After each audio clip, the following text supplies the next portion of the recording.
2 महीने से अधिक समय से चल रही सद्भावना यात्रा आज 25वें हलके के माहरा गांव पहुंची, जहां कांग्रेस नेता ब्रजेंद्र सिंह ने बड़ा बयान दिया। उन्होंने कहा कि हमारी यात्रा का संदेश सद्भाव और भाईचारा लोग दिल से स्वीकार कर रहे हैं।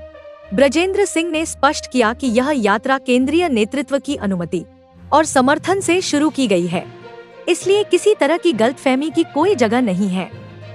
रामकुमार गौतम की टिप्पणी पर प्रतिक्रिया देते हुए उन्होंने कहा कि यह देशभक्त पार्टी का विकृत रूप है और इस तरह की भाषा प्रदेश को जातीय विद्वेष की आग में झोंकने का काम करती है। अंत में उन्होंने कहा कि भाजपा का सही मायनों में मुकाबला करना है तो विपक्ष को दफ्तरों से निकलकर मैदान में उतरना होगा। जगत महान न्यूज की रिपोर्ट। मतलब 850-900 हाँ, क्योंकि अब हम अपने 25वें विधानसभा क्षेत्र में हैं और 2 महीने से भी ज्यादा हो गए अब तो। और जिस प्रकार से जिस इलाके में भी हम गए हैं, क्योंकि अब अलग अलग इलाकों में जा चुके हैं, मेरे ख्याल से ज्यादा नहीं तो 8 या 9 तो जिले हैं जिनमें हम जा चुके हैं और दूसरा चरण होगा इस राणा में, तो करीब करीब आप मान लीजिए कि 1/3 हरियाणा हम कवर कर चुके होंगे। तो हमारी यात्रा का जो संदेश है सद्भाव और भाईचारे का, वो जरूर लोग उसका मान कर रहे हैं और इसीलिए शायद हमको उनका समर्थन भी मिल रहा है और उनका आशीर्वाद भी। विषय बहुत अच्छा, लेकिन पार्टी का साथ नहीं मिल रहा है, ऐसा क्या? बिल्कुल साथ है, आपको गलतफहमी है।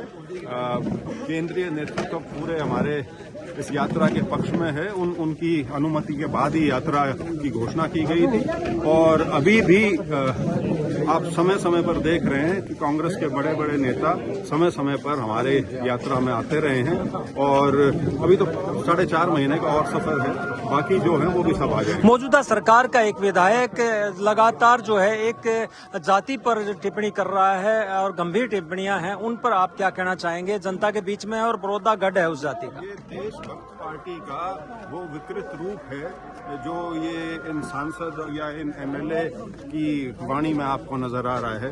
ये वो लोग हैं जो हरियाणा को फिर से जातीय द्वेष की आग में झोंकना चाहते हैं और हमारी सद्भाव यात्रा जब चली थी तो इसी संदेश के साथ हम चले थे और ये चीजें इस यात्रा के दौरान ही होनी शुरू हो गई हैं।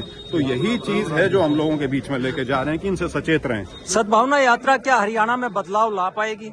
ये नहीं, देखिए यात्रा से बदलाव क्या आएगा, किस रूप में आएगा, जल्दी आएगा, लेट आएगा या बिल्कुल नहीं आएगा, उसके बारे में कुछ नहीं कहा जा सकता।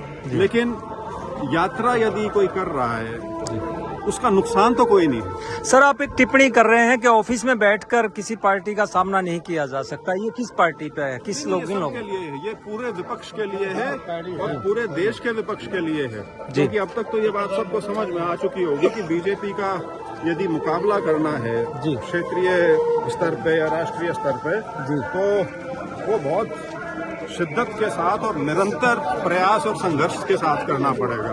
वो इवेंट के रूप में नहीं हो सकता। कैसा समर्थन मिल रहा है सर यात्रा के दौरान? Thank you.